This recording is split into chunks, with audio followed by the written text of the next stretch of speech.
Why? Gitu kan. Baru diomongin udah aneh. Lu pacaran gak sih? Pacaran. Iya ilah. Gak usah cici. Emang seberapa bucin sama pasangan lu? Sewajarnya sih gue. Oh, Emang kenapa? nggak yang kalau ketemu sayang. Gitu. Enggak perlu. Nah, ngomong-ngomong soal pacaran, jadi sebenarnya Pacaran dan cinta. berarti sewajarnya aja kan? Yoi, sewajarnya aja. Ya, pacaran atau cinta lah kita kerucutin ya. Yoi. Ngomong-ngomong soal cinta, El, ada hal-hal unik kayak perang nih, El. Perang karena cinta maksudnya. Betul. Dari Wadaw. situ. Nah, kebetulan ada satu cerita yang cukup unik dari perang yang didasarkan oleh cinta.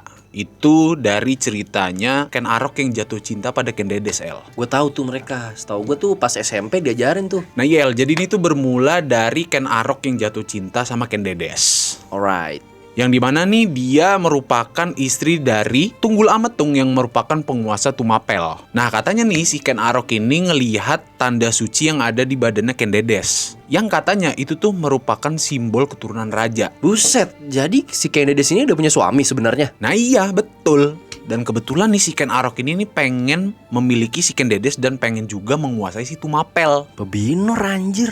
Terus akhirnya nih si Ken Arok ini nyewa Empu Gandring. Dia minta bikinin keris buat ngebunuh si Tunggul Ametung. Nah, setelah si Tunggul Ametung berhasil dibunuh, nah Ken Arok ini akhirnya nikahin Ken Dedes sekaligus menguasai Tumapel.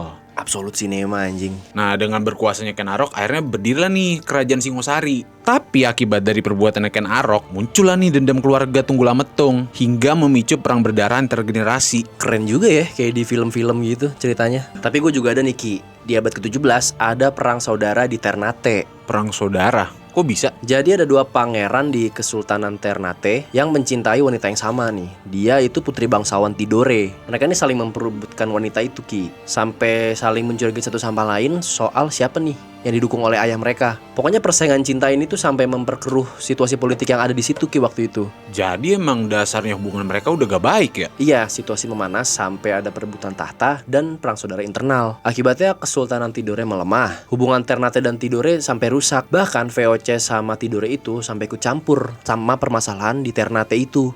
Gokil juga ya, dari masalah internal tuh bisa sampai ngelebar. Tapi gue juga ada lagi nih, El. Itu dari abad ke-19 masa kolonialisme. Ini tuh bermula dari Blora, daerah Jawa Tengah. Jadi ada seorang warga yang bernama Samin Suro Sentiko. Nah, beliau ini mimpin gerakan sipil anti kolonial di Blora, yang dimana beliau ini menerapkan gerakan sedulur sikep, yang artinya melawan Belanda dengan damai. Melawan Belanda dengan damai? Gimana caranya? Yaitu caranya dengan nolak pajak, sama nggak melawan dengan kekerasan.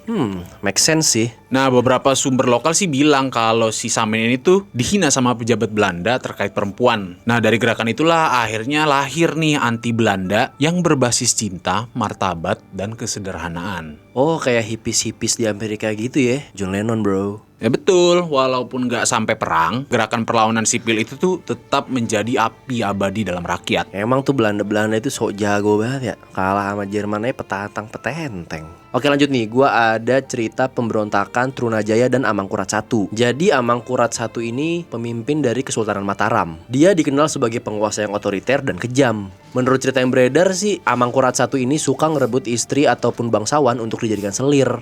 Lagi-lagi soal binor mulu nih. Banar.